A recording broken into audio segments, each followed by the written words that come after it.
Dozens of them are arranged in precise order, forming a Faraday shield. They protect the lab's internal environment from any interference. The inside of the lab is even more astonishing. The core area is suspended in mid-air using magnetic fields. Even staff have to take a maglev elevator to get inside. What's being protected so heavily is a quantum computer. It's sealed inside a vacuum chamber. You could say it represents the absolute peak of human technology. Because of his exceptional skills, Psyche was promoted by the company's CEO to work in the developer lab. Employees here don't have to work overtime, and there are no shifts. There's only one rule: no electronic devices or USB drives are allowed. This is to prevent any leaks of confidential information. Other than that, there are no restrictions. Every employee has access to all the source code. There's no identity verification, and none of the doors are locked. You can choose any workstation you like and switch anytime if you're not satisfied. Psyche wanted to know what kind of work he was supposed to do. To his surprise, there were no assigned tasks at all. Employees are expected to read the code and figure it out themselves. The company doesn't even limit working hours. After the CEO left, Psyche began studying the code. But after just a few lines, his expression tightened. What he was seeing was beyond comprehension. If everything in that code were actually possible, this floating lab would mark the beginning of a new era for humanity. The power of this quantum computer is no different from that of a god.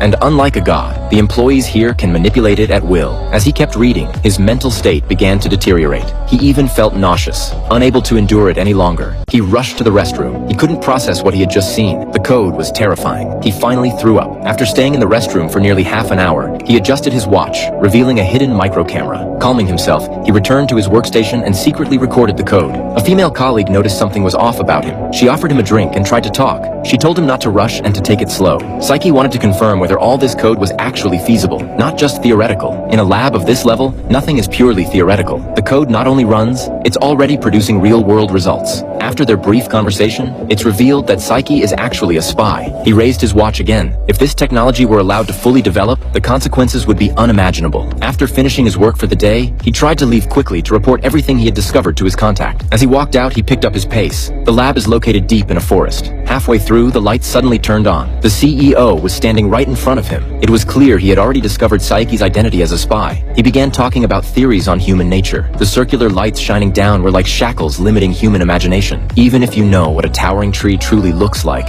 under such lighting, you can only perceive endless darkness above the circle of light. No matter how hard you try, you can never recreate what should have been there. The CEO said he didn't blame him. Although the human brain is physical, where someone is born and what culture shapes them are what truly define a person. Even a spy is just doing his job. That doesn't count as betraying the company. The CEO said he forgave him. Psyche was terrified.